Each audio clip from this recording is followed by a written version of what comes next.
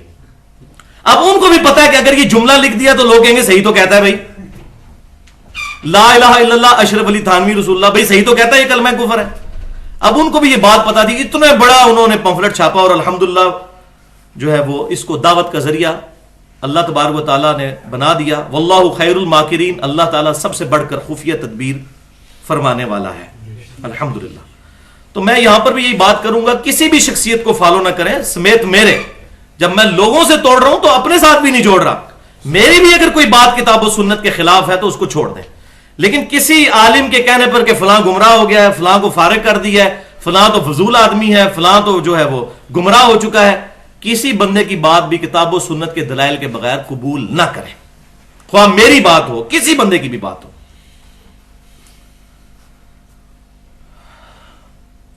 اور بھائیو ان علماء کے بارے میں پھر وہ بات ریپیٹ کر دوں کہ ان کا مسئلہ صرف بھائیو روٹی ہے، جو مسئلہ نمبر 51 کے نام سے اہل سنت پاک .com پر میں نے 1.5 گھنٹے کی گفتگو ریکارڈ کروائی ہے، رزق حرام، فتنہ مال، دنیا پرستی کا انجام اور اس کا علاج، اور اس میں نے یہ ٹروتھ ریویل کیا ہے کہ قرآن پاک میں حرام خوری کے بارے میں جتنی آیات ہیں وہ ہیں ہی علماء اور بزرگوں کے بارے میں، کہ یہ لوگ دین کو بیچ کر اس سے کمائی حاصل کرتے ہیں۔ اس لیے آپ پورے قرآن کا اسلوب پڑھ کے دیکھیں، جب بھی کوئی نبی دعوت کے لیے اٹھتا ہے تو وہ اپنے ماننے والوں کو جب دعوت دیتا ہے تو ایک ہی بات کرتا ہے توحید کی، اور پھر کہتا ہے کہ اس دعوت کے اجر میں تم سے کچھ مال نہیں مانگتا، کچھ اجر نہیں مانگتا، میرا اجر میرے اللہ کے سپرد ہے۔ انبیاء کے ماننے والے بھی سچے وہی ہیں جو روٹی کے چکر سے باہر نکل کر حق بات لوگوں کو بتائیں، اور جب تک دین اور روٹی یہ جڑے ہوئے ہیں اس وقت تک حق بات نہیں ہو سکتی، یہ امپاسبل ہے، ورنہ تو اس کو مسجد سے فارغ کر دیا جائے گا اور اس کو اپنے بیوی بچوں کا خرچہ اٹھانا مشکل ہو جائے گا۔ تو ہم سب اپنے لیے بھی اور تمام جو داعین اسلام ہیں ان کے لیے دعا کرتے ہیں کہ اللہ تعالیٰ کسی کی روٹی بھی دین کے ساتھ نہ جوڑے، اور جس کے ساتھ یہ معاملہ ہو اللہ تبارک و تعالیٰ ایسا معاملہ اس کے ساتھ ہونے سے پہلے ہی اسے ایمان و عافیت کے ساتھ دنیا سے ہی اٹھا لے تاکہ اس کی آخرت تو بچ جائے۔ آمین۔ اب بھائیو ہم ان عبارات کی طرف آتے